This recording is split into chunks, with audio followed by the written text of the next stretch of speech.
Non, ce qu'on a lu est vrai.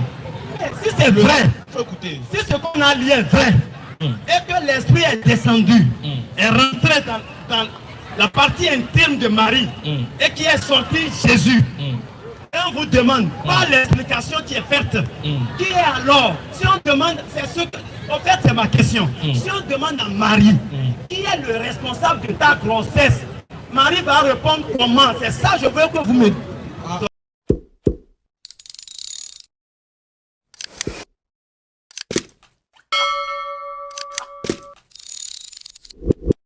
Non. Est-ce que Dieu peut coucher à une femme sexuellement? Non. Est-ce que Dieu peut mentir? Non. Est-ce qu'il peut se contredire? Non. Est-ce que Dieu peut aller aux toilettes? Non. Est-ce que Dieu peut pas tout faire? Non, c'est contraire à sa nature en fait. Le mot dit, inna à la couche, c'est-à-dire il est certes capable, il est certain capable de toutes choses. Être capable et puis le faire, c'est pas la même chose. Exactement. Qu'Allah donne la bonne compréhension. Excusez-moi pour la question. Wassalamu alaikum wa rahmatullahi wa barakatuh. Ceux qui veulent poser la question dans le public, vous êtes le bienvenu. Wa alaikum salam wa rahmatullahi wa barakatuh.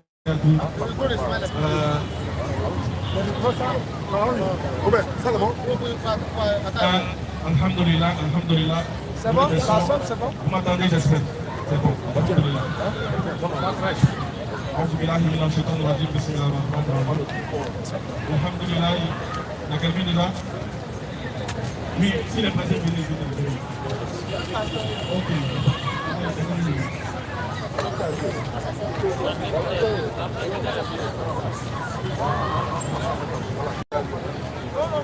Bonsoir. Bonsoir les frères. Comment vous allez? Ça sonne vraiment les gars là.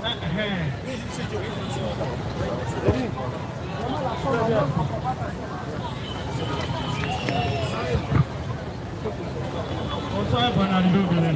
Merci mon frère, merci. Comment a été votre accueil? Ouais, par la grâce d'Allah, le Bénin est un pays frère, un pays d'accueil, un pays accueillant. Donc nous, on n'est pas en étranger, on considère qu'on est chez nous à la maison. Ok.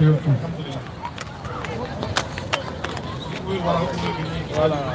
Ok, je vous remercie pour les qualifications. Et vraiment, je suis un peu choqué par le retard. Le responsable, je devais, c'est pas. Avant que vous ne répondez pas. Je vous suis et je suis venu ici pour éclairer.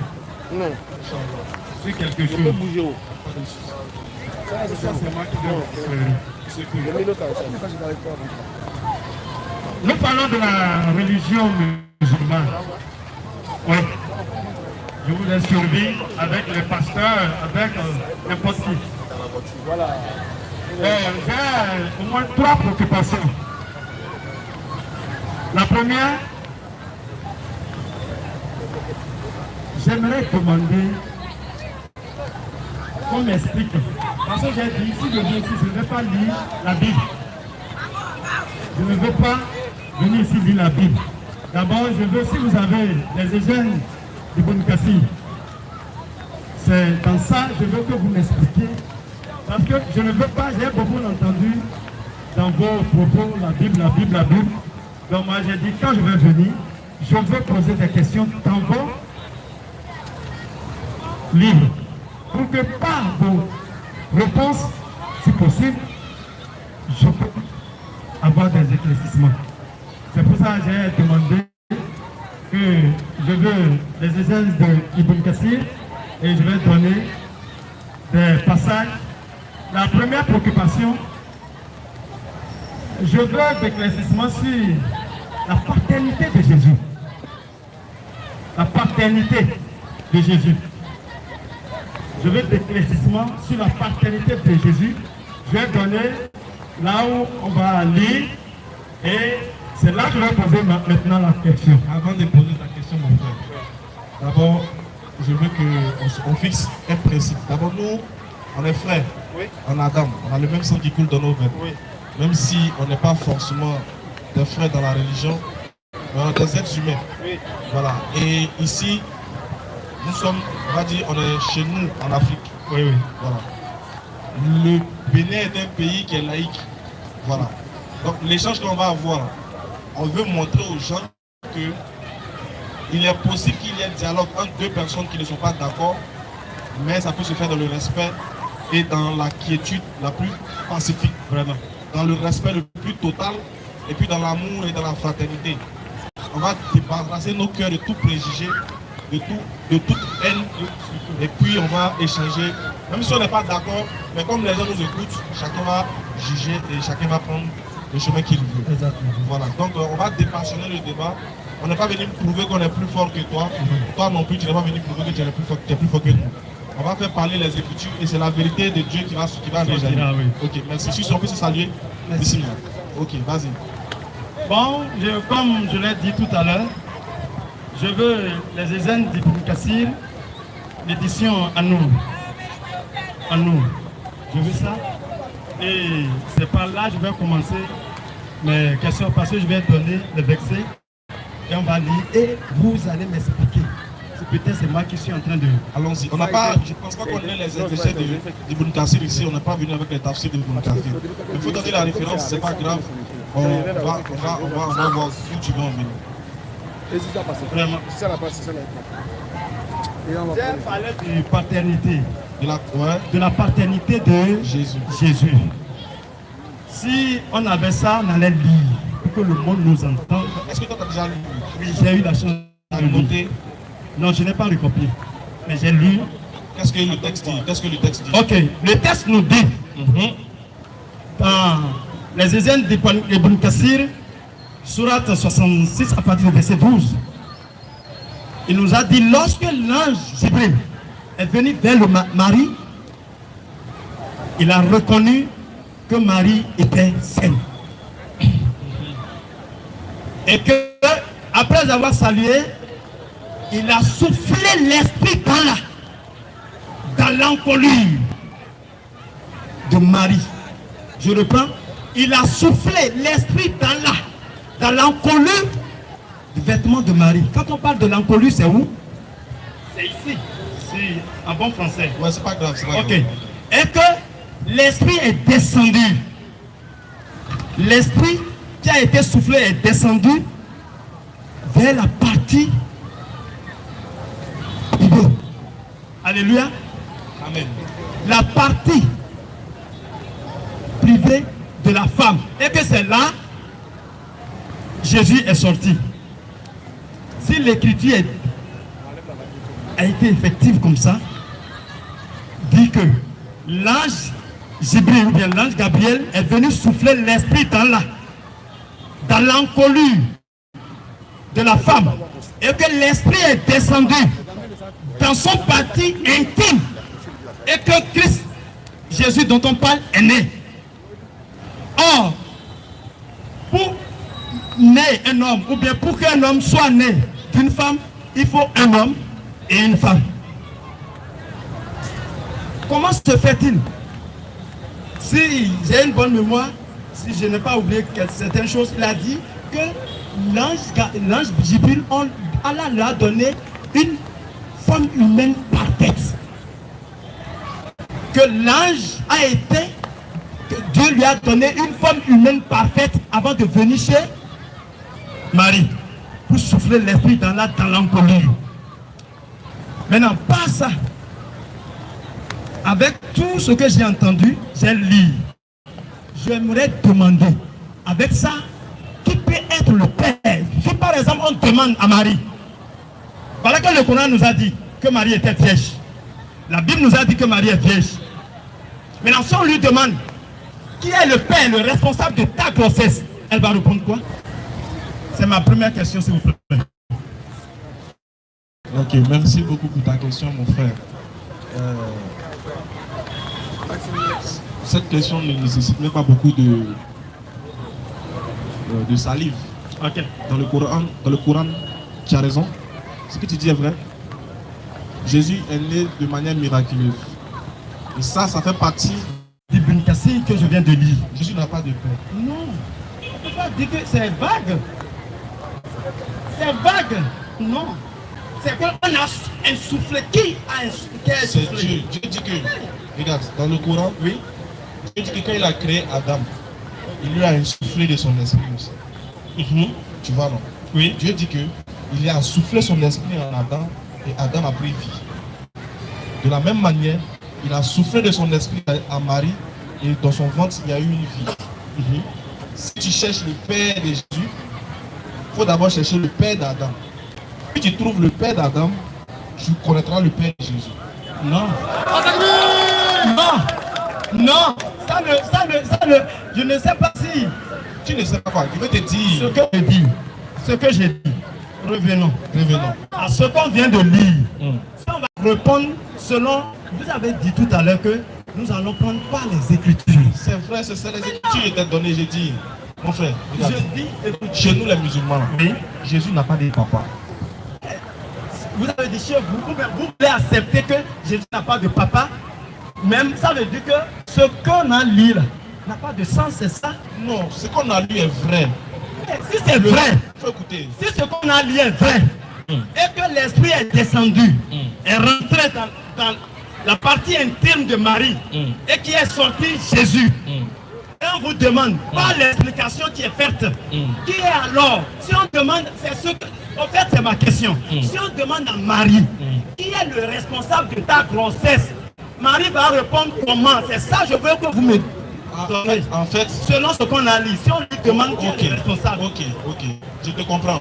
Oui. Tu veux savoir, Si on lui demandait, si on demande à Marie, qui a fait qu'elle est tombée enceinte, tu veux la réponse quoi? qui est le responsable? Voilà, c'est Dieu qui a fait qu'elle est tombée enceinte. Non, c'est Dieu qui est responsable de sa grossesse. C'est Dieu qui a mis la grossesse là. Ça veut dire que le papa, le responsable d'une grossesse est quoi? Attention. Attendez, non. Le responsable, mais écoutez, c'est simple, non?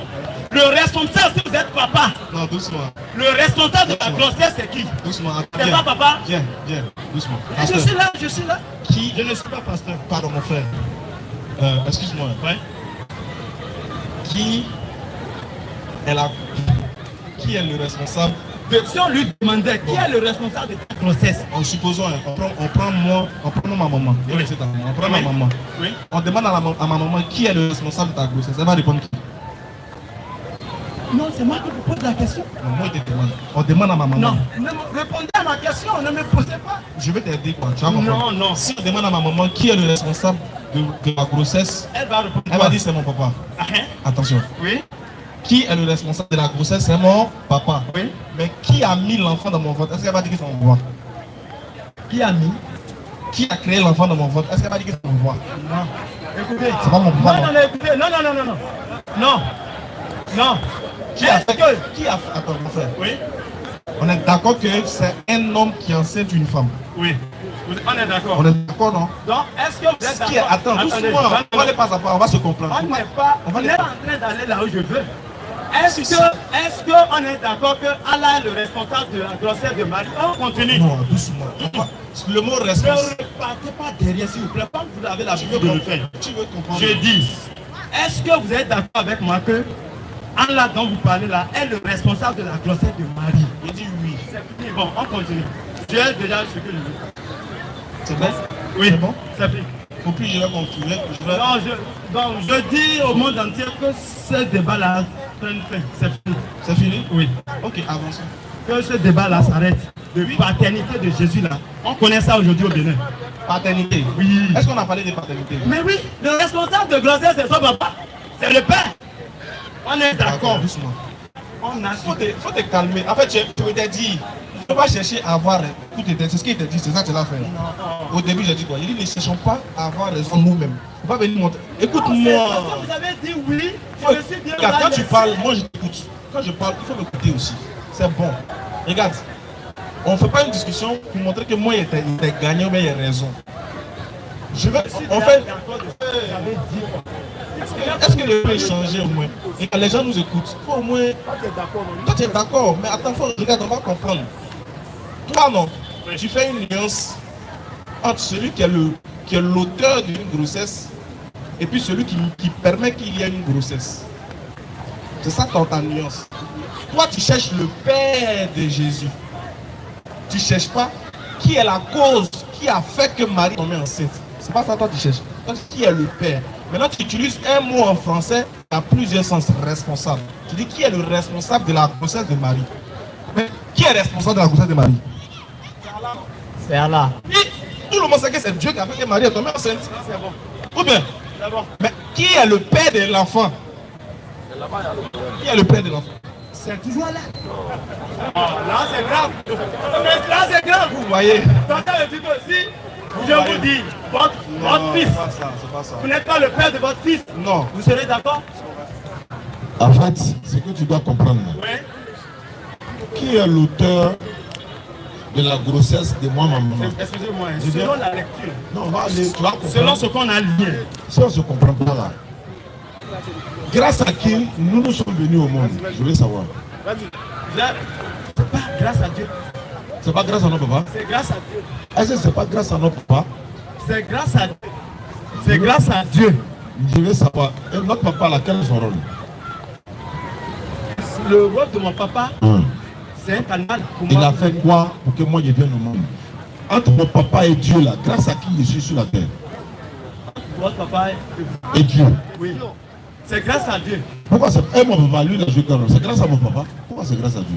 Non, c'est pas papa. Est-ce que c'est qui est venu tenir le rapport avec votre papa? Alhamdulillah. Ça venu moi. Ah, tu as vu, Non, non, non, non, non, non, non. tu as compris Non. maintenant. Tu as vu que c'est ce que je voulais t'expliquer. Je vous ai dit. Non, non. Je vous ai dit. on aura Selon avancé. la. Non, vous ne voulez pas. Si vous voulez qu'on avance là, lorsque j'ai dit en avançons, vous devez avancer au lieu de chercher des dachmis. Je vous ai dit, selon la lecture, vous ne m'avez pas répondu, vous avez dit, c'est Allah. D'accord. Regarde, Et on comprend. on a compris. C'est fini. Moi, je peux te. C'est Allah. Non. J'ai répondu à ta. Laissons là. C'est bon, tu as raison. la question là. On a répondu à la question. Moi, Passe. je sais, j'ai vu déjà ce que je veux. Voilà, merci. Maintenant, moi là, je vais voir aussi ce que je veux. Selon la Bible, qui est le papa d'Adam? Qui est responsable de d'Adam? Qui? Selon la Bible, qui est responsable d'Adam? Il faut parler dans le micro. Je dis, je ne sais pas. On va passer. Prochaine question. Deuxième.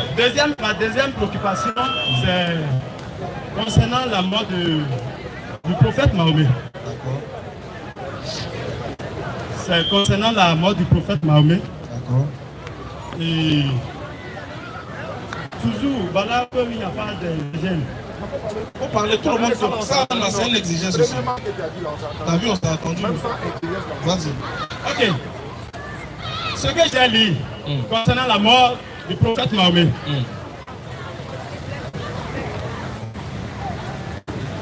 J'ai lu qu'il a été empoisonné. J'ai lu qu'il a été empoisonné, s'il vous plaît. Oui, allons-y. Et que, après une bataille, il a tué toute une famille. Il a tué toute une famille d'une dame.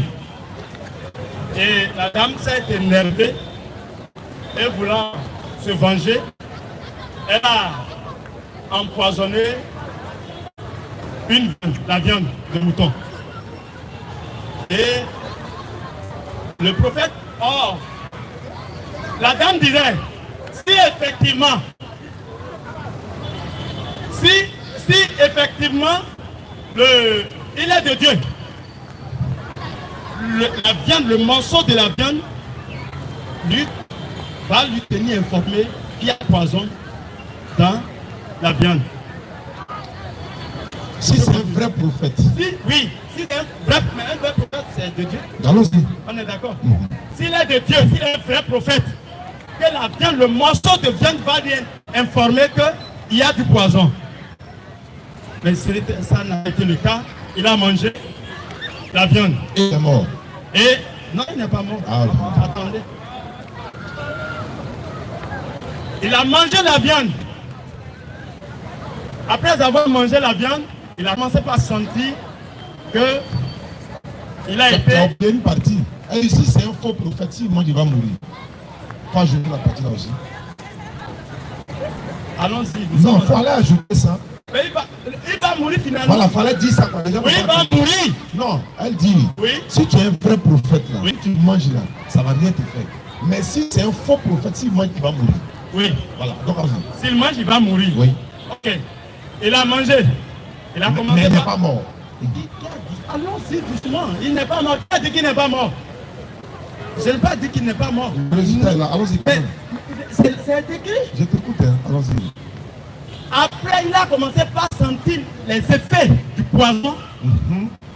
Il a commencé par sentir les effets du poison et il déclare. Il déclare que lui, il a commencé par sentir les effets du poison dur à la viande et au repas que lui, il a consommé. Et qu'il a senti que son aorte est coupée. Je suis Ça, c'est selon toi, quoi? Non, c'est ce que j'ai lu, je dis. Dans quoi? Dans quel document? C'est ça que je vous dis. C'est ça que je vous dis. Qu'il a senti que son aorte est coupée. Il a senti que son aorte est coupée. Maintenant, si on va lire, on ira au niveau du Surat chapitre 69. Il a dit, Surat chapitre 69 nous dit, s'il avait forgé quelques mensonges contre nous, nous l'aurions saisi par la main droite et nous l'aurions tranché la honte. Merci beaucoup. S'il avait menti, s'il avait dit des choses, des paroles qui ne sont pas de Dieu, on va lui tirer de la main droite, on va lui trancher la honte. Mais pourquoi? Le Coran avait déjà dit ça là, pas lui-même. Et pourquoi il finit par mourir avec la honte tranchée? Ma question, est-ce que vous avez compris? Le Coran avait dit, si vraiment il avait dit des paroles qui ne sont pas de Dieu, qu'on va lui arracher la honte. Je me suis fait comprendre. Maintenant, pourquoi au finish, en voulant mourir, il meurt et il déclare que son honte est coupée? Pourquoi c'est pas la honte toujours? Je ne sais pas si vous avez compris. Hein. Oui, allez-y. Ok, merci. Avant de répondre à ta question, je vais voir si toi-même tu es honnête avec ta démarche. Juste pour voir. Tu as pris un hadith et tu as pris un verset du Coran pour confirmer un hadith pour dire que c'est de cette manière qu'il est mort. On est d'accord, hein? Est-ce que c'est parce que le Coran n'a pas... Oui, oui, selon le Coran, tu dis que Dieu a dit dans le Coran que s'il était un faux prophète, il allait lui trancher la honte. Oui. Je vais te poser une question. Est-ce que ce que le Coran dit est vrai? Je vais te répondre, mais regarde, je dis je vais tester. Répondez à la question de l'intéressé d'abord. Non, est-ce que vous m'avez compris? Répondez à sa question d'abord. Pourquoi il meurt? Je pose une question là. C'est pas toi. Enfin, quand tu me poses une question, oui. Au moins, moi, je veux. J'ai pas dit que je ne réponds pas à ta question. Quand vous avez parlé de question, je n'ai pas dit que je ne réponds pas. Ça, c'est pas notre première fois d'entendre. On a déjà répondu à ça. Mais je vais réitérer encore. Mais je vais voir quelque chose. Oui. Je vais t'amener à comprendre quelque chose. Je ne vais pas t'amener à être. Je vais t'amener à comprendre. Est-ce que quand toi tu lis le Coran et puis le Coran dit s'il était un faux prophète, on allait lui trancher la honte. Tu te demandes, est-ce que ce que le Coran dit est vrai? Toi, en tant que chrétien, quand tu lis le Coran, est-ce que ce que le Coran dit est vrai? Est-ce que tu crois? S'il était un faux prophète, oui, oui. Tu n'as pas compris. Oui. Tu n'as pas compris. Le Coran là, quand le Coran parle là, est-ce que c'est vrai? Non, je ne peux pas croire à ça. Ah. Tu vois, non? Tu ne crois pas au Coran? Tu ne crois pas au Coran, non? Parce que... Écoutez. Oui, je ne passe. Je veux chercher l'éclaircissement. J'ai vu que ça, il y a eu de confondance. Très bien. Tu as vu que tu t'es posé la question. Ça prouve que ta démarche elle-même n'est pas honnête. Pourquoi? Parce que ce que toi-même tu lis là, oui, tu ne crois pas, tu sais que c'est faux. Pourquoi tu dis que c'est faux? Maintenant, comment il est faux prophète, c'est ça? Non. Bon, bref, alors on va à l'essentiel. Dans le micro, je vais lire. Okay. Et tu dis que le prophète, il a mangé le poison. Oui. Que le Coran dit que s'il était un faux prophète, il allait lui trancher la honte. Oui. Et que dans le hadith... Le Coran dit ça? Oui, le Coran dit ça, la honte. Okay. Tu dis que dans le hadith, le prophète a répété la même chose. Oui. Alors que dans le hadith, le prophète n'a pas répété ça. Dans le hadith qui raconte là... Non, j'ai dit. a dit ce que j'ai dit. Vous avez dit que vous n'avez pas. C'est dedans. C'est un livre, on appelle ça le nectar que j'ai dit. Il y a tous les hadiths du prophète dedans. On a retrouvé ça. Donc je veux la distance dont j'ai parlé. On va lire, tu vas voir si c'est pas ça. On va lire, tu vas voir si c'est pas ça. Si c'est pas ça, tu nous arrêtes. Si c'est pas ça, tu nous arrêtes. Vas-y. La brebis empoisonnée. C'est ça, non? Continue. À Kaïba, une femme juive du nom de Zainab bint al-Harith, C'est pas elle? Vas-y. épouse de Salam ibn Hisham, Mishkam, offrit au prophète Mohammed sallallahu alayhi wa sallam une brebis rôtie. Elle a offert une brebis rôtie au prophète. Vas-y. Elle s'était renseignée sur la partie de l'animal que le prophète sallallahu alayhi wa sallam préférait. C'est ça, non? C'est ça. Est-ce que c'est ça? Ok, vas-y. Et apprenant qu'il s'agissait de la pâte, elle a empoisonné toute la brebis Elle a pris la brebis là, elle a empoisonné la partie où le prophète aimait beaucoup. en insistant sur cette partie. En insistant sur cette partie, mais elle a fait ça pourquoi? On va connaître son intention par la suite. Vas-y. Le messager d'Allah alayhi salatu wa salam prit un morceau qu'il recracha. Il a pris un morceau, ensuite il a recraché. Toi, tu as dit que dans le récit, la dame a dit que s'il est un vrai prophète, là, le morceau va le prévenir, non? N'est-ce pas? La viande, non? On lit. Ne parvenant pas à l'avaler, puis il dit, ce morceau de viande me dit qu'il est empoisonné. Takbir! C'est pour ça que j'ai dit non. Doucement! Non. C'est pour ça que j'ai dit non au début. La 10 que ma Doucement. Vous Tu as vu? non, ce n'est pas On possible. va se comprendre, mon frère. Non. Continue la lecture. Donc, on comprend. S'il vous plaît, on peut aller faire des recherches. Doucement. C'est ça qu'elle a dit. C'est le hadith qu'elle. Elle a dit que ce n'est pas ça. On va envoyer pour toi là. Si tu envoies pour toi, on va voir si c'est vrai ou faux. J'ai dit. Est-ce que vous... Il faut te calmer. On va lire là. C'est pas une question posée. On la lit d'abord. Je t'en supplie. On entend les lire. Ce n'est pas ça. J'ai dit édition à nous. Montrez-moi l'édition. Mais quand il lisait là, on t'a demandé c'est ça, tu dis. Ce n'est pas la même chose. Il faut te calmer. C'est les mêmes choses. Non. Il faut te calmer. Là, moi, j'ai lu. Tu sais que normalement, quand quelqu'un il a le Saint-Esprit, il doit se calmer. C'est pour ça que j'ai dit édition à nous. Il faut te calmer d'abord. C'est bon? On peut continuer? Alors, je continue, mon cher frère. Ok. Il fit venir la femme juive. Du coup, comme la viande l'a prévenu, la femme l'a dit, s'il est vrai, la viande va le prévenir. Alors que la viande l'a prévenu maintenant. Donc ça prouve que déjà, mais il est un vrai prophète. Continue. Qui reconnut son geste. Donc le prophète, regarde, il va faire venir la femme. Surtout quand tu n'as pas lu la suite du hadith, moi je maîtrise, il a déjà lu ça depuis, avant même que toi-même tu as accepté le Christ. Vas-y. Lorsque le prophète, paix et bénédiction sur lui, demande pour quelle raison elle avait fait cela. Regardez, hein, c'est là que le débat va finir. Il appelle la dame. Il demande à la dame, pourquoi tu as fait ça? La réponse de la dame là va faire que le débat est fini. Lui, il a dit qu'il a tué. Toi-même, tu as bien dit que il a tué tout ça. le prophète a tué toute la famille de la femme. Regarde, hein. Attends, doucement, frère, doucement. Faut patienter. La patience, là, ça doit partir de ton comportement. Si vraiment tu suis Jésus, la patience doit partir de ton comportement. Tu vas t'expliquer. On a lu un truc. Tu vas t'expliquer. Mais votre manière de parler, c'est ça, je dis non. Bon, attends, c'est qu'on lit là. Je dis, ce n'est pas ça, je veux. Oh non, lis pas ce que toi tu veux. On lit la vérité. Vas-y, continue. Je prends juste la première phrase. Okay.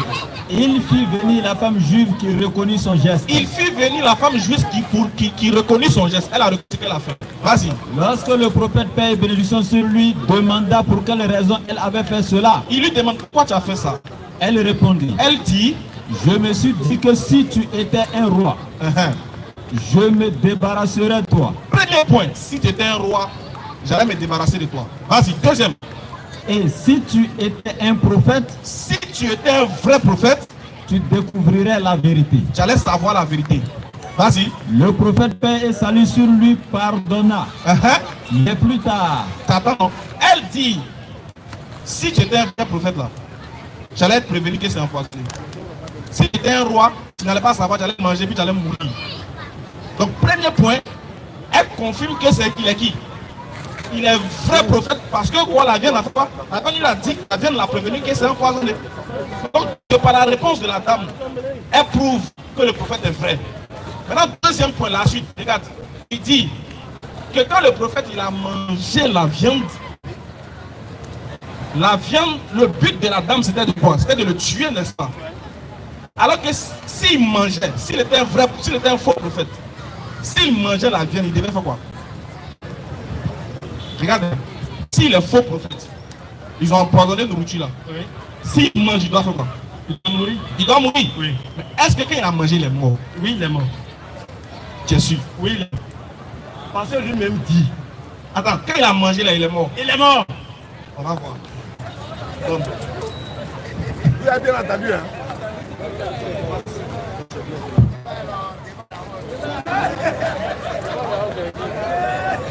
ça dit que le prophète il a mangé, il est mort. Regarde, ça prouve que tu ne sais même pas de quoi tu parles. Parce qu'il a vécu 5 ans. Il n'a pas dit 13 ans après. 13 ans. Pourquoi tu dis qu'il est mort? Regarde. On continue, tu vas voir. Il a vécu des années après. Lorsque Bish Ibn al-Barra, Il a mangé, regarde, il a mangé ça avec 2 compagnons.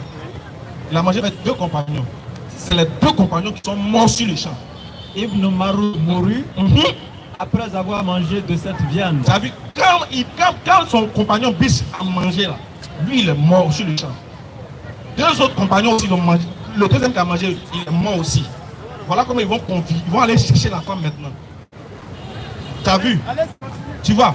Donc du coup, on est d'accord que quand il a fini de manger, il n'est pas mort. Est-ce qu'on est d'accord? Continue. Viens ici. Viens ici. Lors de l'expédition de Keiba, les musulmans perdit 16 martyrs, 4 Quraishites, D'accord? un homme des Ashja, un autre des Banu Assalam, un habitant de Keiba et 9 Ansar. D'accord? Certains disent qu'il y eut plutôt 18 martyrs. Al-Mansour Firi en compte 19. Ok. Et même 23 en disant j'ai trouvé 23 défunts, dont l'un n'est mentionné que par At-Tabari, un autre uniquement par Al-Waqidi, un musulman mort pour goûter à la brebis empoisonnée, et un autre au sujet duquel il y a divergence quant à savoir s'il est mort à Bad ou à Keiba. Stop. On dit à combien de personnes qui ont mangé la viande qui sont mortes ici? Tu sais, t'as vu. On dit c'est une seule personne. Deuxième personne, on dit c'est le compagnon du prophète, on discute sur lui. C'est que le prophète il est vivant. On ne parlait pas du prophète. Regarde. Ici, regarde. On est à la page. On est à la page comme à doucement. Il est mort. C'est ce que je veux. Comment il est mort? C'est ce que je veux. Non, c'est maintenant que tu poses une autre question. Comment il est mort? Il faut accepter qu'il n'est pas mort du poison d'abord. Disez-moi, on n'a pas fini de dire que nous demander d'accepter. Non mais regarde, tu as dit. Je dis, Attends. disez-moi comment il est mort. Ah bon. Disez-moi Comment il est mort? Doucement. C'est pas ce que tu as dit au début. Tu as dit, oui. Quand il a mangé la viande, il est mort. Oui. Ce que tu as dit. J'ai dit que c'est ce que j'ai dit. Ça. Je vous ai dit. Maintenant, moi, il t'a montré que quand il a mangé là, il n'est pas mort. Je vous ai dit, si vous avez le livre que je demande, on va lire ensemble. Mais c'est pas nous qui devons venir avec toi ton livre que toi tu veux. Non, c'est pas mon livre. C'est toi qui viens avec ta source. Non, c'est pas mon livre. Frère, regarde. Il n'y a pas un livre au monde. Il te met au défi. Il n'y a pas un livre au monde qui dit que le prophète a mangé la viande et puis il est mort. Il n'y a pas, ça n'existe pas. Si tu as trouvé ça, tu envoies moi équipe islam. Je vous dis. Si tu vas aller chercher ça sur Google, partout, si tu veux. Donne-nous. Ok, tapez sur Google. Quoi? On tape quoi? Tapez, ok, tapez sur Google. Quoi? Tapez. On tapait pour. Tapez. Pourquoi vous... Doucement. Bref, on va avancer. Non, vous ne voulez pas qu'on avance. Vous ne voulez pas. Moi, je vous dis non.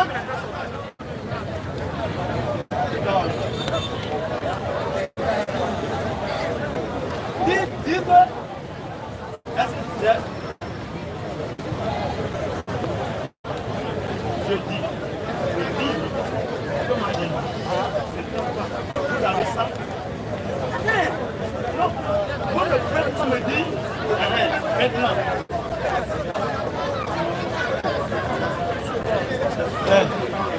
C'est pas mieux. S'il y a d'autres questions, on va prendre. Ensuite. C'est là.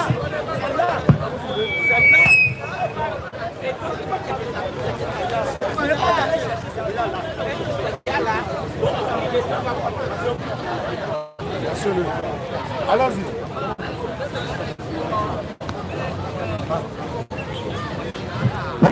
Bonsoir, ma soeur. Bonsoir, monsieur. Oui, ta question c'est quoi? Ma question est que dans la Bible, ils ont dit que Jésus-Christ est mort pour nos péchés. Je veux savoir si réellement Jésus-Christ est mort pour nos péchés dans la Bible.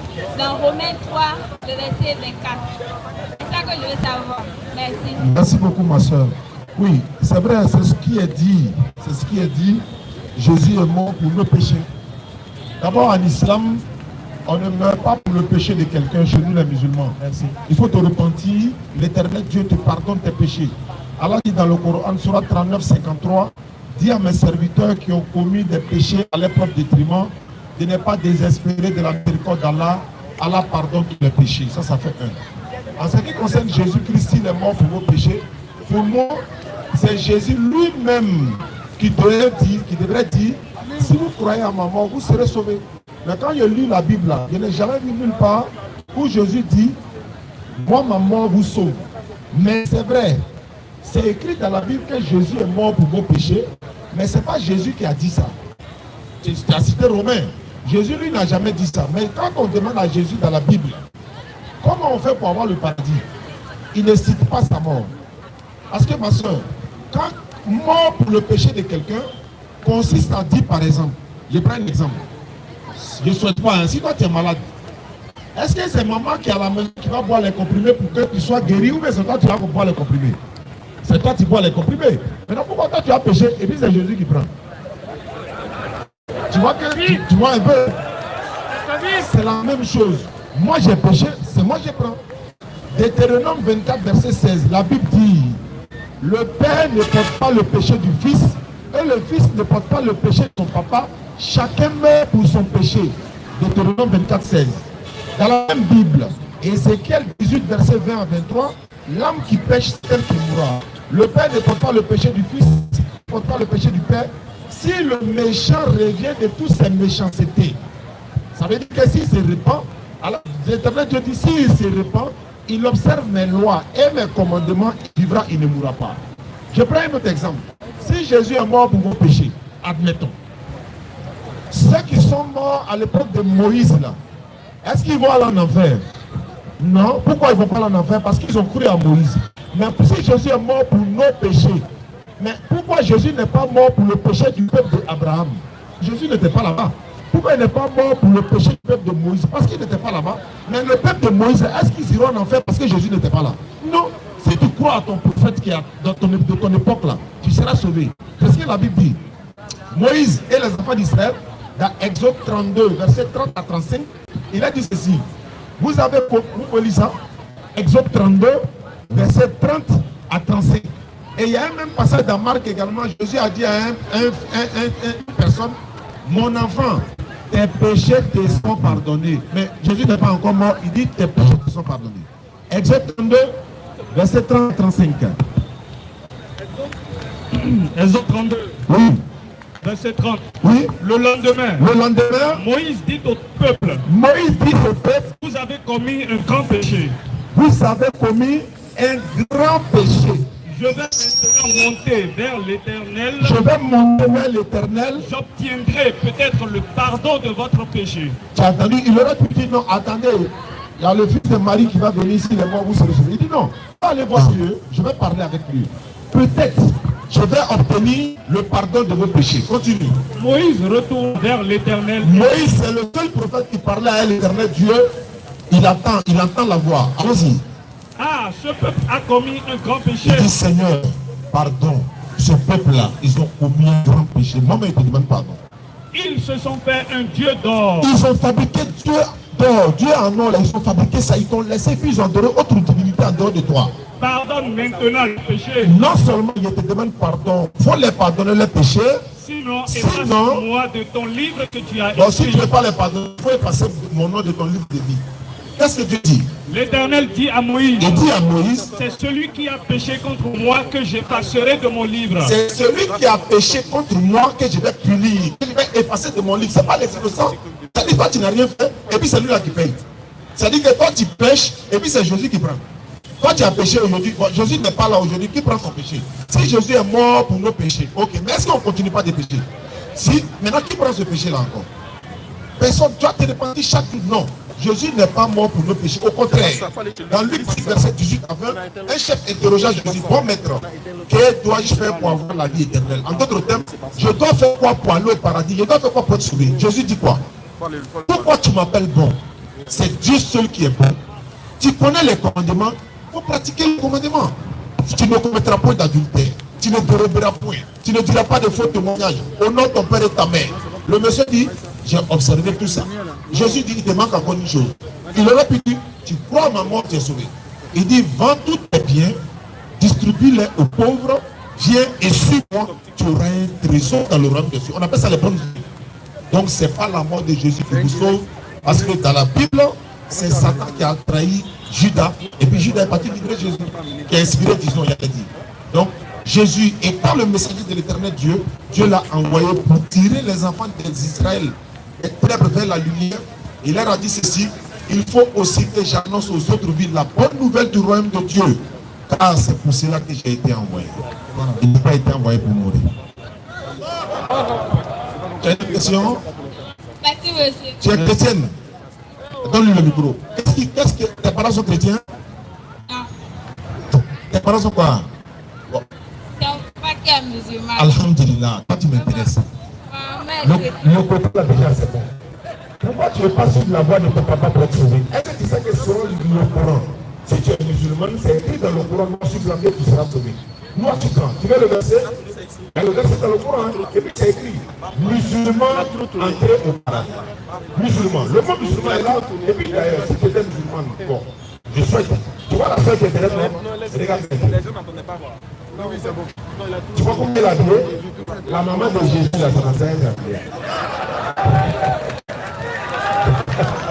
Si tu deviens musulman, tu n'auras rien à perdre. Au contraire, non seulement l'éternel Dieu pardonne tes péchés de ta naissance jusqu'aujourd'hui, et il ne va pas te demander de croire à la mort de quelqu'un. Il te dira quoi?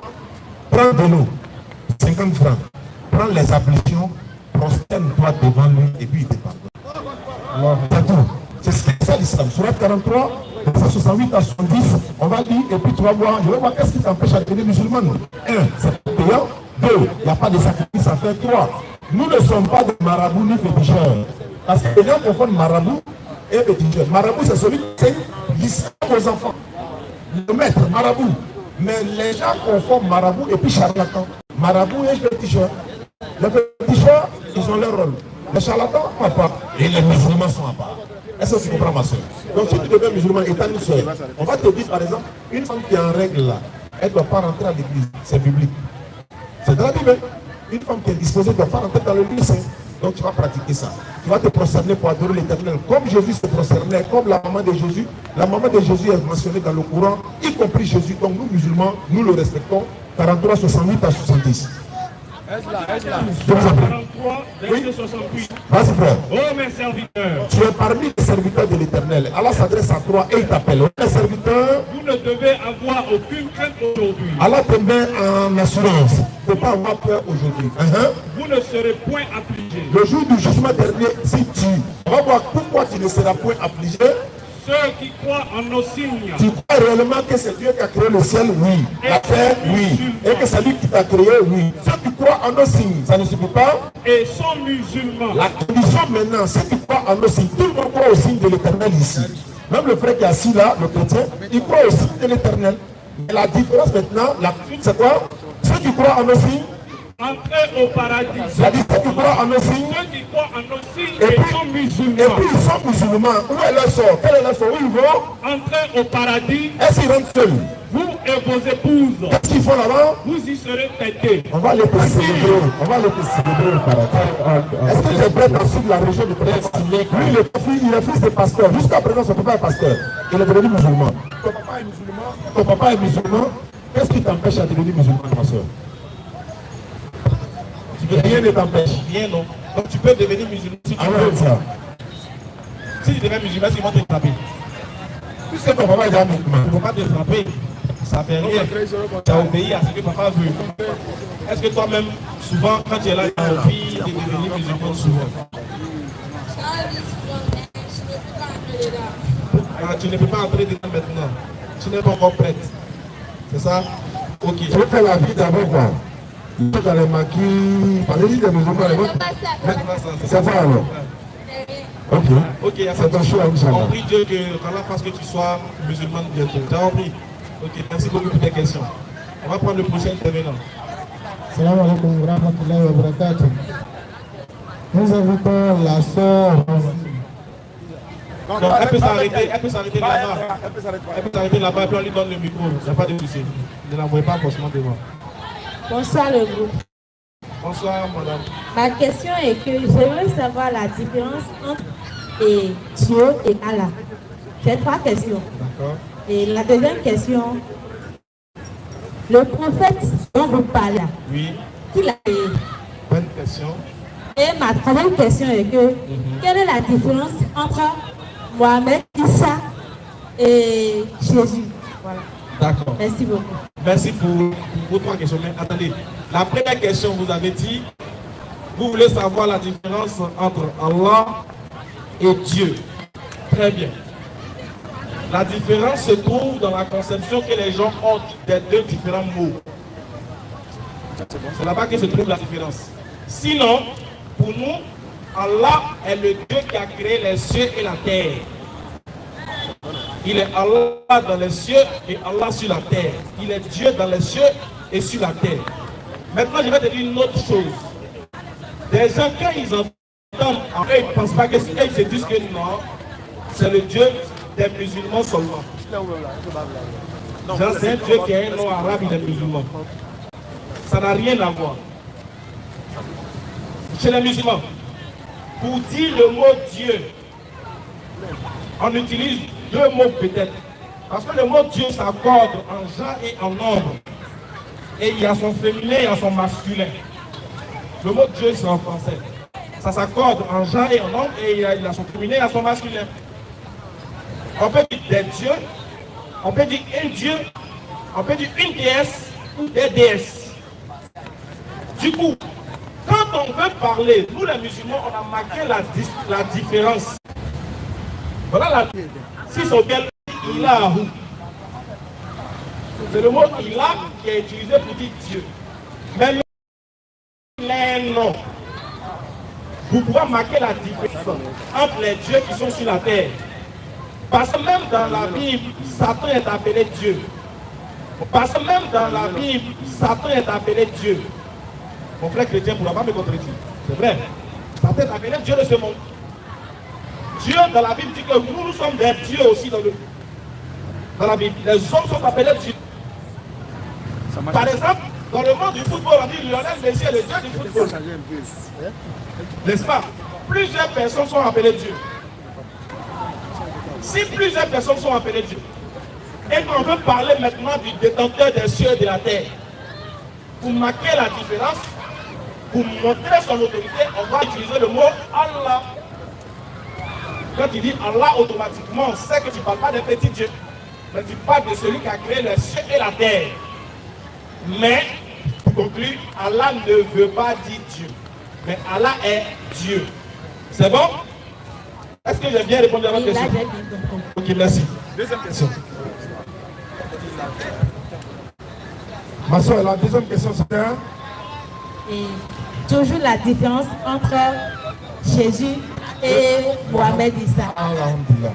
Mohamed sallallahu alayhi wa sallam, Jésus-Christ est un être humain, Mohamed sallallahu alayhi wa sallam est un être humain également. La différence peut être dans la naissance et l'envoi au peuple respectif. Jésus c'est un envoyé de Dieu que nous appelons Issa. Mohamed sallallahu alayhi wa sallam est un envoyé de Dieu également. Mais Mohamed alayhi wa sallam est le dernier parmi tous les prophètes. Lui il est le dernier. Après lui, il n'y aura pas de prophète.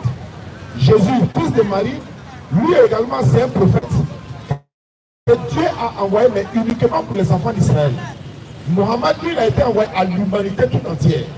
Mohamed, lui, il est né en Arabie Saoudite, ou en Arabie. Jésus est né en Israël. On dit en Galilée. Donc, la différence, c'est peut-être dans la naissance. Ils ne sont tous messagers de Dieu. Ils sont tous envoyés de Dieu. Mais Jésus, lui, il est né sans papa, mais avec une maman. Ça, c'est Dieu qui a voulu ça. Adam, là, il n'a pas papa, il n'a pas maman. C'est Dieu qui a fait ça.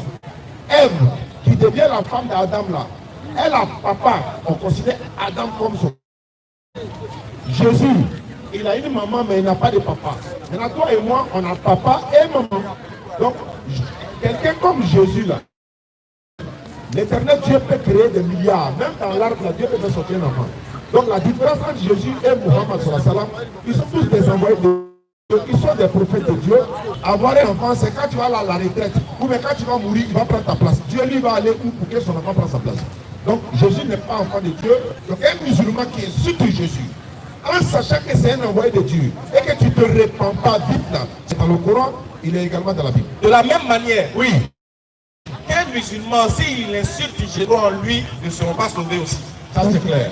Voilà. Merci beaucoup pour votre réponse. Merci. Donc si je comprends bien maintenant, et chrétien et musulman, il n'y a pas une différence entre les deux parce que c'est Dieu, c'est Allah et Dieu là. C'est le nom que vous avez donné à Dieu qui est Allah. Donc c'est le même Dieu qui nous a tous créés, chacun a pris sa route, si je comprends bien. Parce que nous sommes tous nés d'un seul Dieu. Exactement. Si je comprends bien. Donc il n'y a pas une différence. On va dire que nous sommes tous de même père et non de maître. C'est que c'est un seul Dieu qui nous a tous créés, chacun a pris sa voie. Sa voie. Ok. En fait, maman, sur ce point, je suis en partie d'accord. Oui, mais je ne suis pas totalement d'accord. Allons-y. Je vais vous dire pourquoi. Vous avez raison quand vous dites que ce soit chrétien ou musulman ou bouddhiste ou animiste ou athée ou, nous sommes tous des créatures de Dieu. Il y a même unique Dieu. Et ce Dieu. C'est lui le seul là qui l'a créé. Ça, on est d'accord. C'est ainsi que la population ivoirienne. C'est un seul. Ils ne sont pas deux. Très bien. Là, on est d'accord. Mais là où je ne suis pas d'accord avec vous, c'est quand vous dites que pour les chrétiens et les musulmans, ils adorent le même Dieu. Là, je ne suis pas d'accord. Pourquoi? Pourquoi? Parce que pour les chrétiens, pour la plupart, je ne vais pas généraliser, pour certains frères chrétiens, le Dieu qu'ils adorent s'appelle Jésus. Il est venu, il est quitté dans son royaume, il est venu sous forme humaine et il est né de la Vierge Marie et il est venu mourir pour que moi, qui suis les péchés, ça c'est pour une catégorie de personnes. Par contre, chez les musulmans, le créateur des cieux et de la terre ne meurt pas. Il ne peut pas devenir un homme parce que devenir un homme, c'est se rendre petit. Dieu est grand, jamais il sera petit. Pour nous, Dieu ne peut pas devenir un être humain. Pourquoi? Parce que s'il devient un être humain, il va forcément adopter ou bien appartenir à une couleur de peau. Dieu qui a créé toutes les couleurs de peau, imagine, il devient un homme. Ce qui veut dire que s'il devient un homme, forcément il va choisir une couleur de peau. Et si Dieu choisit une couleur de peau, il a rendu les autres couleurs de peau inférieures à la peau qu'il a choisie. Ça devient de la discrimination raciale. Dieu ne peut pas faire ça. Dieu ne peut pas devenir un être humain. Pourquoi? Parce que si Dieu devient un humain, il sera soumis à la loi de la nature que lui-même a créée. S'il vous plaît, attendez. C'est ce que vous venez de dire là. Mais souvent, on entend dire que Dieu ne descend pas pour faire quelque chose à ses enfants. Il prend toujours par un homme, non? Merci. Il ne peut prendre pas un homme blanc ni noir, donc. Merci. Maman, il y a une nuance entre Dieu qui prend Dieu au Père. Regarde, monsieur là, on va échanger avec elle. Non mais ça là, c'est mieux que ce que tu t'en vas faire. Parole de Dieu là, c'est mieux que tout au monde. Voilà, parole de Dieu est mieux que tout. Voilà. Ma soeur, quand Dieu veut agir, il agit par des hommes. Ça, je suis d'accord. Nous les musulmans, on est d'accord avec ça. Mais on dit que Dieu quitte pas son trône éternel là pour venir sur la terre, puis les gens vont le tuer. Maman, est-ce que tu peux accepter que Dieu soit mort 3 jours? Et Dieu est capable de faire tout ce qu'il veut. Vous comprenez? Dieu est capable parce que c'est lui qui nous a créés. Il a tout ce pouvoir sur nous. Même Allah, lui, excusez-moi, Dieu peut aussi dire de mourir parce que c'est lui qui l'a créé. Non, je n'ai pas. Attendez, parce que moi, je ne vois pas la différence entre les musulmans ni les chrétiens. Nous sommes tous les mêmes. Ça, c'est vrai, on a fini ça. Bon, je si vous parlez de... Vous ne m'avez pas compris. J'ai dit que les chrétiens et nous, on est la même chose. Je n'ai pas dit ce qu'on ne vient pas. Est-ce que vous avez compris ma question? Si Dieu n'est pas mort, il a envoyé son fils. C'est lui qui l'a envoyé. Donc tu peux faire tout ce que Dieu a fait tes enfants. D'accord. On est d'accord que ce n'est pas Dieu qui est mort. Non, personne n'a jamais dit que c'est Dieu qui est mort. On est d'accord, non? Dieu n'est pas mort. Dieu n'est pas mort. Dieu n'a jamais mouru. Dieu ne meurt pas. Non, non. Très bien. Lui qui est mort, c'est qui? Ok. Lui qui est mort là, c'est un envoyé de Dieu, non? Dieu nous a envoyés dans le monde pour nous sauver. Merci beaucoup. Lui qui est mort n'est pas Dieu, mais c'est un envoyé de... Comme Issa aussi. Issa n'est pas Dieu, non? Je sais, maman. En fait, on dit la même chose. Hein. Voilà, c'est la même chose. On est d'accord, hein?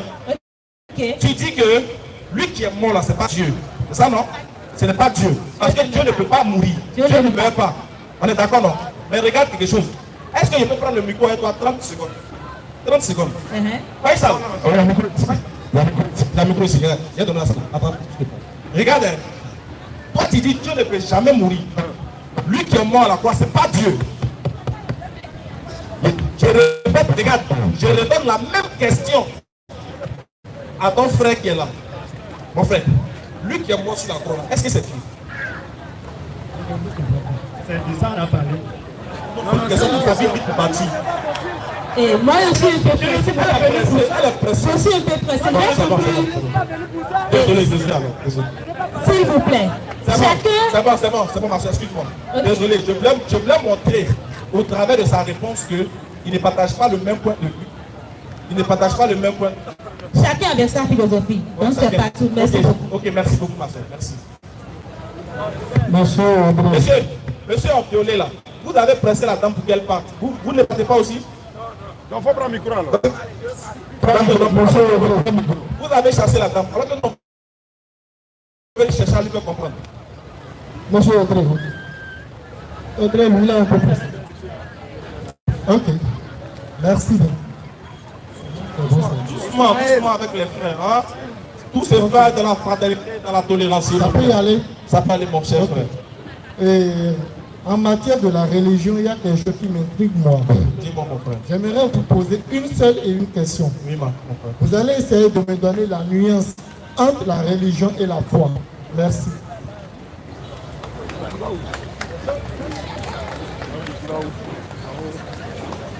C'est bon? Ok. Je vais vous donner la nuance entre la religion et la foi. Très bien. La définition de la foi, là, c'est la ferme assurance d'une chose qu'on espère et puis on croit que la chose peut se réaliser. Par contre, la religion, c'est quoi?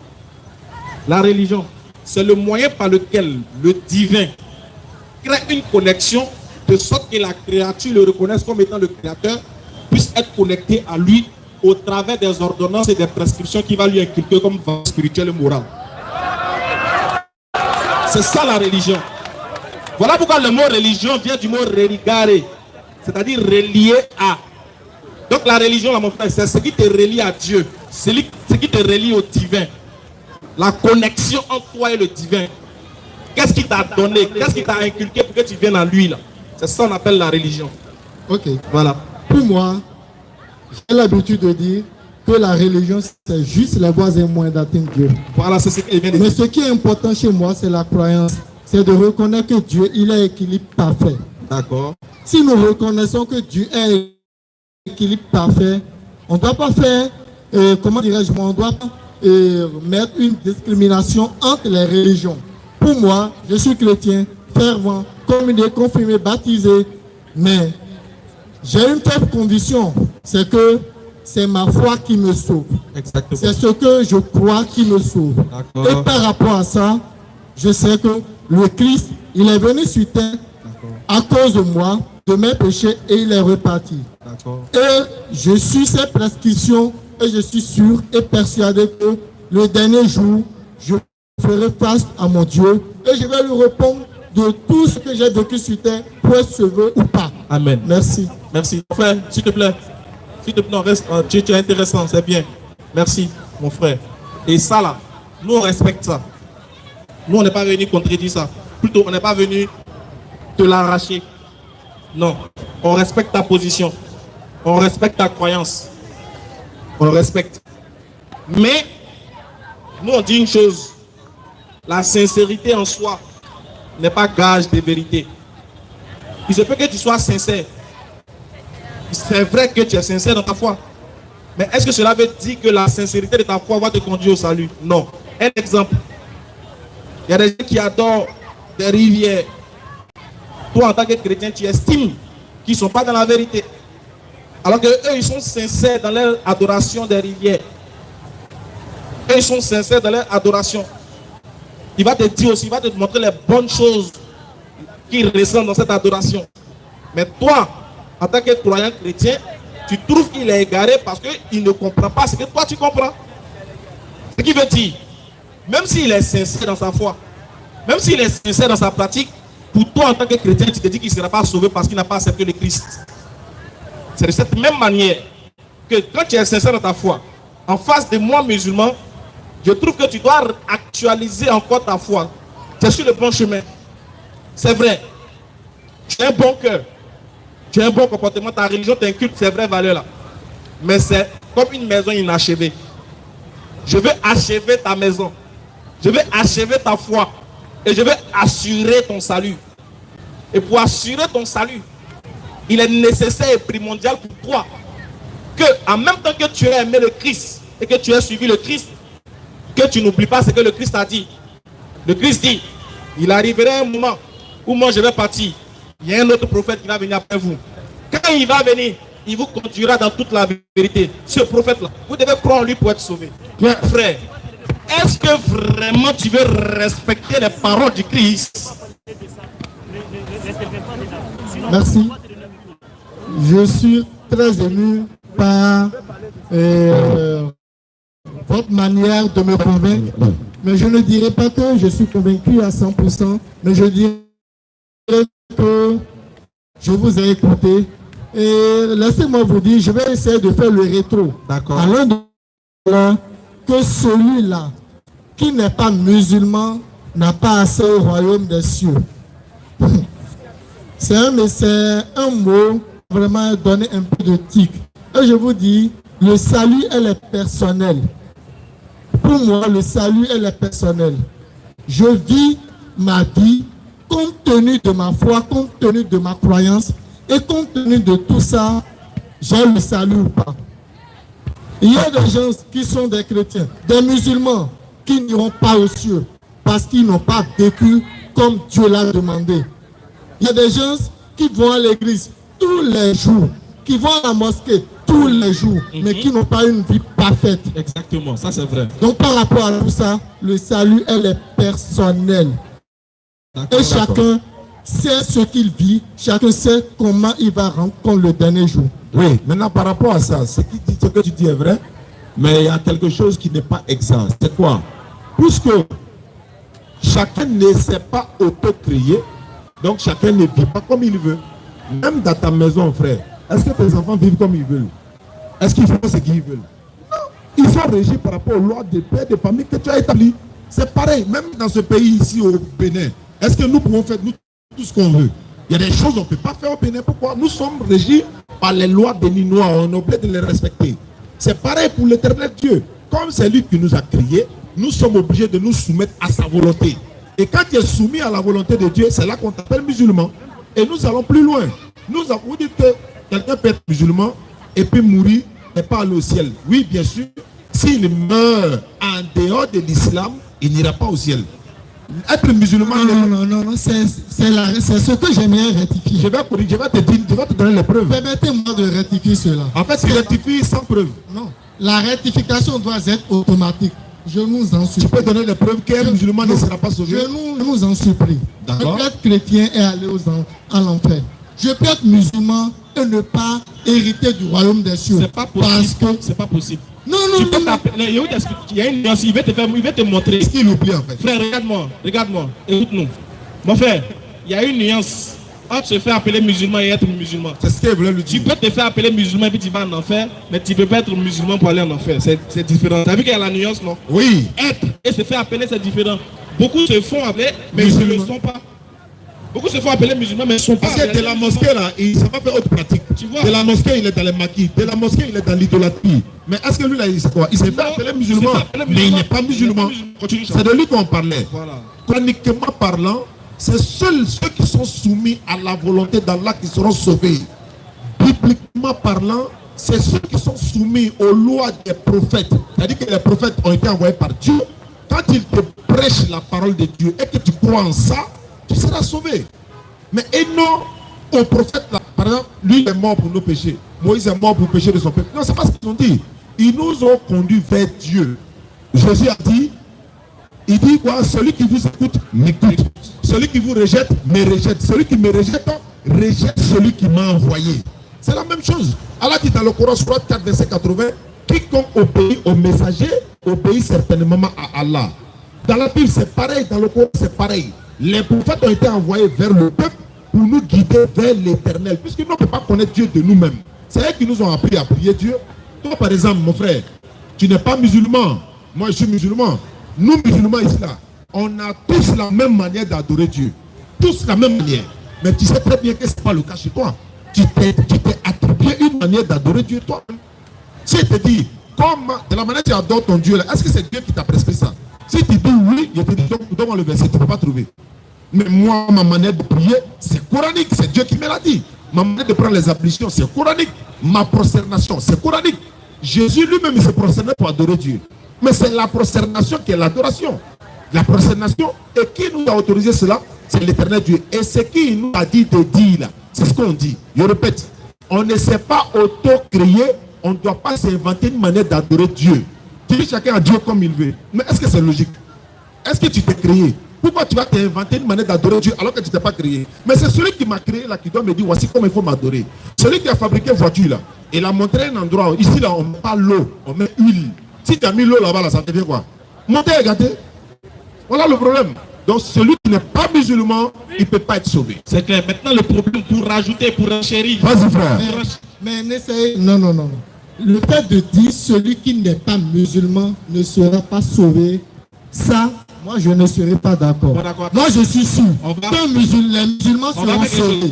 Les chrétiens seront sauvés. Mais c'est. Oui. Attends, on va faire. Tu veux qu'on retire, non? Tu veux qu'on retire cette parole? Bon, ciao. Ok, je retire cette parole. Bon, on retire cette parole. Regarde, mon frère, mon cher frère, il ne faut pas écouter les gens dans le public. Quand tu vas mourir tout à l'heure, si tu tombes, tu meurs, tout ça, ils vont partir. Il n'y a pas l'homme qui va s'arrêter à côté de toi. Si tu deviens cadavre tout de suite là, même ta chérie qui te dit bébé je t'aime trop là, si on lui dit viens dormir, ton mari, elle a dit non. Il est devenu cadavre. Donc c'est ton salut. Ta mère t'a dit que le salut il est personnel. Laisse les gens dans le public. J'ai dit quelque chose. On retire pour nous là. On retire. Maintenant moi je te demande, si tu ne crois pas que le Christ est mort pour tes péchés, que son sang a coulé à la croix, tu seras sauvé. J'ai dit, étant dans ta foi chrétienne, si tu ne crois pas que le Christ est venu mourir pour nos péchés et que son sang a coulé pour laver nos péchés à la croix, est-ce que tu seras sauvé? Si tu ne crois pas. Non, vous savez, en toute chose, c'est des analyses critiques. En toute chose, c'est des analyses critiques. Moi, je ne donne pas des points de vue pour donner des points de vue. Ce n'est pas un point de vue. Hein. Non, je dis selon ta doctrine. Selon ta doctrine. Écoutez-moi. Je ne me laisse pas influencer de cette manière. Je dis très bien, pour être sauvé, c'est de reconnaître parfait. Non, écoutez ce que moi j'ai dit. Je ne parle pas de une question. Excuse-moi. Tu es chrétien. Je suis un chrétien fervent même. Quelle église? Je suis catholique. Très bien. Selon le catholicisme, si tu ne crois pas que Jésus est mort pour tes péchés, est-ce que tu seras sauvé? C'est pourquoi je dis. Non, s'il vous plaît, on va le couper, s'il vous plaît.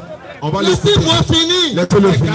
Calmez-vous. Là, vous on échange. Vous voyez qu'on échange avec lui, ça se passe bien. Vous n'avez pas envie de comprendre. Non. Mettez-vous à l'aise, frère. On est là pour ne pas être d'accord, mais on peut échanger. C'est pourquoi je dis, pour moi, croire, c'est la croyance est la meilleure des choses. Je sais que chez moi, Jésus-Christ est venu, il est mort pour moi sur la croix, il est ressuscité le 3e jour, et celui qui croit en lui verra le royaume des cieux en héritage. Très bien, donc celui qui ne croit pas ne verra pas le... Non, je n'ai pas dit ça. Parce que chaque église avait sa doctrine. Ça, c'est la doctrine de l'église catholique. D'autres religions aussi ont leur doctrine pour pouvoir pratiquer la même chose. Donc, c'est chaque religion avec sa doctrine. Donc, c'est notre doctrine à nous. J'ai compris. C'est sur ça que je voulais... On va finir. Je vais dire quoi? De la manière que votre doctrine dit, si tu ne crois pas que Jésus il est mort pour tes péchés, tu ne seras pas sauvé. C'est de cette même manière qu'il y a une autre doctrine aussi qui dit, si tu n'es pas musulman, tu ne seras pas sauvé. Merci. Maintenant, libre à chacun de choisir le camp qui lui sied. Et nous sommes encore là pour 10 jours. Vous êtes tous le bienvenu, vous serez le bienvenu, Inch'Allah. On échange, même temps pas, l'objectif c'est de montrer que ce dialogue interreligieux peut exister, même si on n'est pas d'accord. À partir de cet instant, le frère qui s'en va partout, on va le voir, il saura que oui, il y a eu des frères musulmans avec qui j'ai échangé. Il peut même nous saluer dans la rue parce qu'on s'est séparés, n'est-ce pas, de façon fraternelle. Merci beaucoup, sois béni. Ok, Faisal a quelques communiqués à passer. Il y a des questions? Oui, on nous signale qu'il est déjà on va prendre la dernière personne. D'accord, allons-y. La dernière personne, on va donner le programme de demain et après-demain. Allons-y. Monsieur Olivier. Alors, je voudrais poser cette question. Et tout le monde sait que Jésus a été enterré à Jérusalem. Et puis, selon le Coran, j'aimerais savoir là où Jésus a été enterré, selon le Coran. Première question. D'accord. Deuxième question, chaque année, vous avez l'habitude d'aller à la Mecque. On va répondre à la première rapidement. Ça ne va pas durer. Ok. La première, vous dites, selon le Coran, où est-ce que Jésus a été enterré? Il n'y a pas de traces dans le Coran. Le Coran n'a jamais dit que Jésus était mort déjà pour être enterré. Le Coran dit qu'ils ne l'ont ni tué ni crucifié, mais c'est un faux semblant. Donc, selon le Coran, Jésus n'est pas mort et ressuscité, etc. Donc, si vous me demandez de vous répondre clairement, il n'y a pas de tombe de Jésus dans le Coran. Il n'y a même pas de meurtre pour dire qu'il a goûté même à la mort. Allah dit qu'il a élevé Jésus vivant et Allah est puissant et sage. Et puis, la première question. Puis chaque année, vous avez l'habitude d'aller à la Mecque.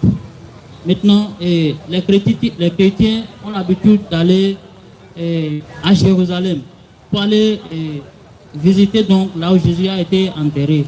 Maintenant, quelle est la différence entre les deux? Parce qu'il y a une contradiction là déjà. Alors que c'est le même Dieu que nous adorons. D'accord. Le fait que nous on aille à la Mecque là, c'est pas pour aller visiter la tombe de quelqu'un. C'est le 5e pilier de l'islam. Et c'est coranique. Il y a une sourate qui parle dans le Coran, sourate 22 là. Le titre c'est le pèlerinage. Donc nous accomplissons le 5e pilier de l'islam. Quand on va au pèlerinage, on fait les rites islamiques, tous ces rites qui font que nous devenons, n'est-ce pas, un pèlerin. Et alhamdulillah, quand on revient au pays, c'est un rite islamique en fait. Maintenant, ceux qui vont voir la tombe de Jésus, à eux de savoir, est-ce que c'est pour un culte ou bien c'est pour aller pour une visite touristique ou encore ça fait partie de la religion. En ce qui concerne l'islam, le pèlerinage est le 5e pilier de l'islam. Pour celui qui a les moyens, alors lui recommande de faire le pèlerinage. C'est une obligation pour ceux qui remplissent les conditions. C'est aussi simple que ça. Quand on est à la Mecque, après on va à Médine, on visite la tombe du prophète sallallahu alayhi wa sallam. La tombe est là, dans la Raouda, la tombe est là. On ne rentre pas dedans. Hein. On salue seulement le prophète sallallahu alayhi wa sallam et ses compagnons et puis on sort de là. Après on va à Mina, on va à Muzdalifa, on va à Arafat. Le pèlerinage même c'est Arafat. Sur le mont Arafat, on va là-bas, on passe une journée tout entière dans la prière, dans la bénédiction, dans l'adoration, dans la clémence, c'est-à-dire demander l'expiation même de nos péchés. Ce n'est pas là-bas seulement que nos péchés sont pardonnés, mais c'est un rite islamique. Et comme je l'ai dit, c'est le 5e pilier de l'islam. Et quand tu fais ça, Inch'Allah, tu as accompli les 5 piliers. Oui, je n'en disconviens pas. Maintenant, ce que je veux savoir là, Il y a déjà une contradiction là.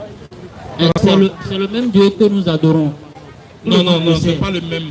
C'est le même Dieu, non? Non, c'est pas le même Dieu qu'on adore. C'est le même Dieu qui nous a créés, mais c'est pas le même qu'on adore. Ça voudra dire qu'il y a deux dieux. Non, il y a un seul Dieu. Non, regarde, il y a un seul Dieu. Mais pour les chrétiens, il s'appelle Jésus. Il n'est pas pareil que pour les musulmans. Quoi. Non, laissons Jésus. C'est Dieu qui est le Père de Jésus. Et c'est lui le créateur du ciel et de la terre. Tout le monde sait. Il y a déjà une contradiction là. Par rapport au lieu de pèlerinage. Déjà, c'est ce qu'il t'a dit. Il dit que le lieu de pèlerinage du musulman, c'est Dieu lui-même qui l'a dit de faire ça. Maintenant, les autres, il faut leur demander qui leur a demandé de le faire. S'ils ont les preuves dans la Bible qui démontrent. Pour nous, c'est dans le Coran qu'on doit aller faire le pèlerinage. Quand on en a les moyens. C'est pas obligatoire, mais c'est quelque chose qui est recommandé pour ceux qui ont les moyens. C'est obligatoire pour ceux qui ont les moyens. Pas obligatoire pour les autres et pour les pauvres. Mais Dieu dit que c'est une recommandation. Ça, c'est Dieu qui nous a dit. Par exemple, nous, on va à la mosquée vendredi. Aujourd'hui est vendredi, non. On est parti à la mosquée. Qui nous a dit d'aller à la mosquée? C'est Dieu. Dimanche, les autres vont à l'église. Il faut leur demander où c'est écrit. C'est écrit où? Non. C'est fini. Voilà. Okay. Il va faire quelques commentaires. Troisième question. Alors rapidement, viens. Faisal. Alors rapidement. Troisième question. La Bible a dit que Jésus reviendra un jour pour venir juger les vivants et les morts. Est-ce que selon le Coran, c'est la même chose? Ou bien est-ce que vous croyez que c'est une réalité? Bon, comme on est au Bénin jusqu'à 10 jours, Faisal va donner le programme de demain. Je pense que c'est quelque part, mais il va donner tout le programme. Vous pouvez venir avec toutes vos questions et puis il faut venir un peu vite. C'est vrai que nous, on est en retard aujourd'hui, mais Inch'Allah, on va faire l'effort de respecter le timing. Et ta question, ta question sera répondue et d'autres questions, si tu peux les poser, Inch'Allah. Nous sommes là pour fraterniser, nous sommes là pour échanger de façon pacifique. Pour que vous sachiez que musulmans et chrétiens, là, on n'est pas des ennemis. Hein. Voilà, on a envie d'échanger. Il n'y a pas d'animosité. On peut répondre à tes questions, tu n'es pas obligé d'être d'accord. À travers les échanges, nous, on apprend également. Donc, il va donner quelques communiqués et puis Inch'Allah on va poursuivre. C'est pas grave, demain vous serez là quand même, non? Oui, il va donner le programme tout à l'heure, le lieu où on sera. Allons-y. Ok, demain, Inch'Allah, nous serons à Porto. Donc, demain, Inch'Allah, nous serons à Porto Novo. Demain, à partir de 16h, il y a une conférence débat à 16h, Porto, en face de la radio Attaquer. Donc demain 16h, nous serons à Porto en face de la radio Attaquer. Donc le dimanche, normalement nous serons à Zobadje, Calabi Zobadje, au niveau du terrain pour faire encore une conférence là-bas. Donc vous pouvez préparer les questions. Le retour ici à la place Lénine est prévu pour le samedi, pas le samedi qui vient, mais le samedi de la semaine, le 7 octobre. Nous serons de retour ici à la place Lénine pour faire l'apothéose de toute la conférence. Ça aura lieu le samedi prochain, Inch'Allah. Donc, invitez les chrétiens musulmans pour qu'ensemble nous puissions partager ce repas spirituel. Donc, je donne la parole au Cheikh. Ashhadu an la ilaha illallah wa ashhadu anna Muhammadan Rasulullah.